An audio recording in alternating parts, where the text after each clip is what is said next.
Hello everyone, I'm Brian. Today I'm reacting to Learning from Experiences, Swami Anubhavananda. So this is definitely a must. Learning from experiences, whether it is your own or someone else's. Let's go ahead and give this video a shot. When a boy, before going to the medical college, he looks at the people as human beings. Then he's trained in the college. Don't look at them as human beings, look at them as patients. Thereafter, he doesn't look at human beings, only he can see the patients. How you have trained yourself. See, friends. So, this is the training.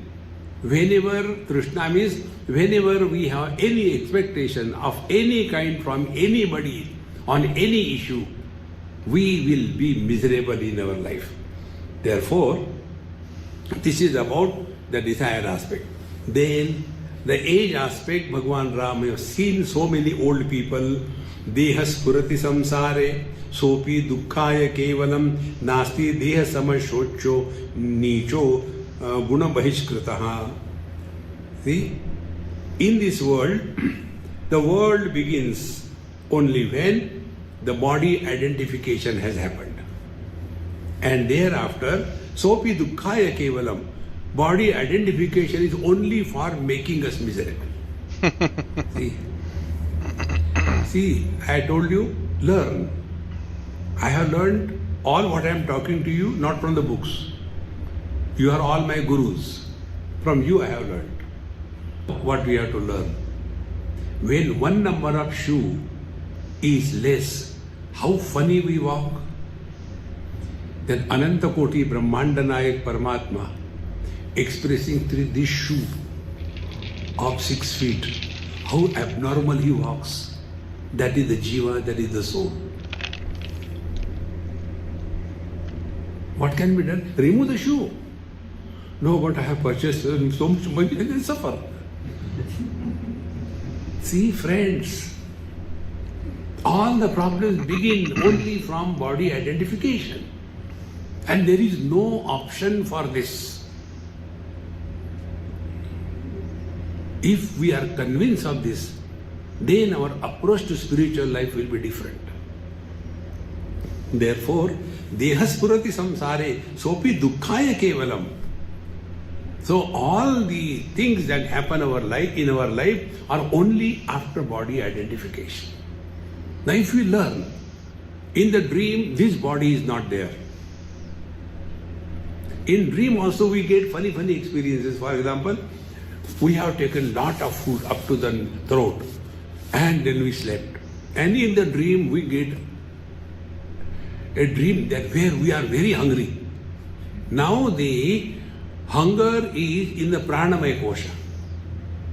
In the dream, the person who is experiencing hunger, which is his pranamaya kosha. See, friends, the more we reflect on our experiences, that is what Bhagwan Ram could do at the age of 15. See? Deha spurati samsare sopi dukkhaya kevalam nasti deha samashochaha nicho guna bahishkritaha.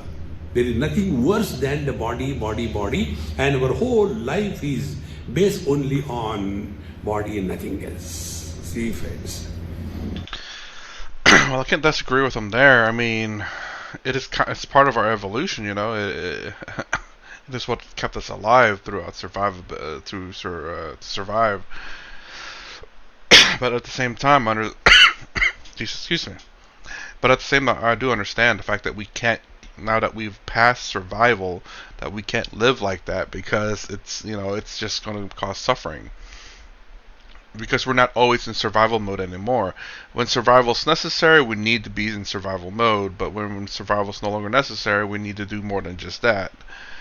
And the body's always, your body and mind, generally speaking, is always in survival mode. And I guess to me is the sheer fact that when you're in survival mode and you're trying to survive, you have something to do. You have a focus. You have your mind and your body's dedicated to that. But once you've live in a city, there's not really, the survival mode is a little bit different, but there's no instinctual survival mode. The survival mode of like being haunted or haunting something, um, looking for water and whatnot.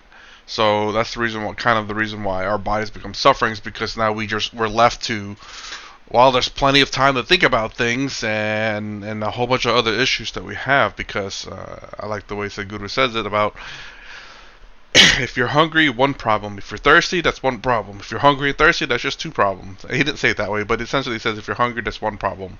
But once hunger is over with, there's 99 problems. Which is pretty true, because you have, does this person like me? Do I need to do this? Do I need to go to work? I can't believe I have to work. I have to work 5 hours. I have to work 10 hours. I have to work 12 hours. You know, all these other problems that come up. But when you're hungry, there's only one problem. In deep sleep, Brihadaranyaka Upanishad says, Mata amata bhavati, Pita apita bhavati. Who is miserable? The mother, the father, the brother, the sister, the husband, the wife, they are miserable. In deep sleep, where do they go? They go nowhere, because they are nowhere.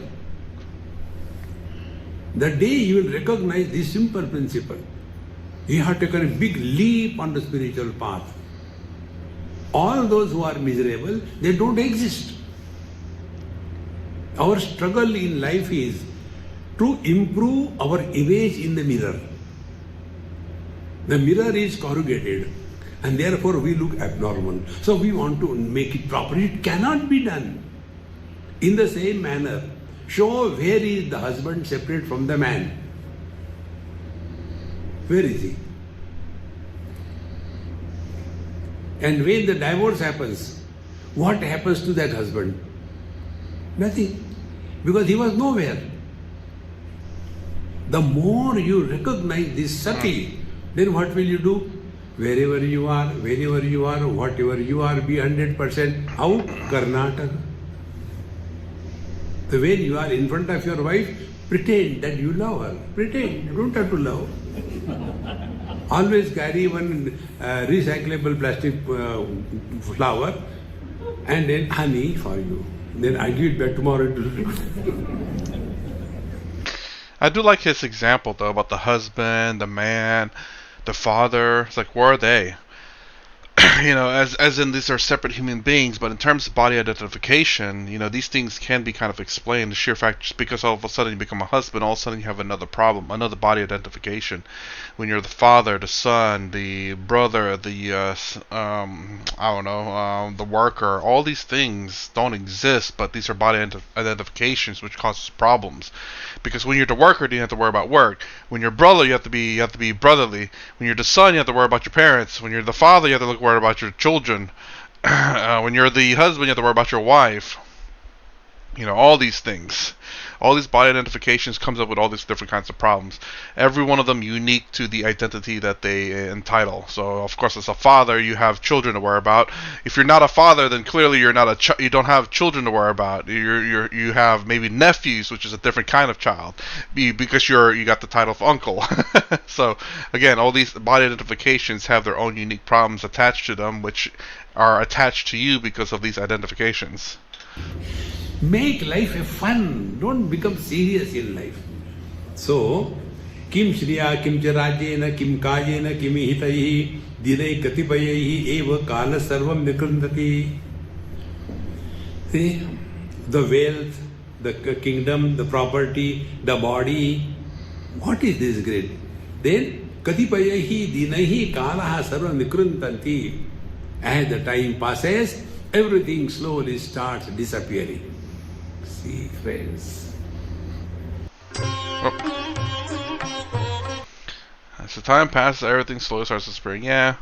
Nothing, again, I guess is a show that the sheer fact that these body identifications don't last forever. They all just are, every body identification essentially is just temporary. So at least I understand that. This actually does a little bit more explaining about body identification for me than, say, learning from experiences. But also the experiences you shouldn't just learn from your own, but from other people, like he said, roughly around the beginning area where he learns other people's, because he says, you are my guru. So that's my reaction to learning from experience from Swami Anubhavananda. If you like my content, please consider subscribing, thumbs up the side down below. Thanks for watching. I will see you in the next vid.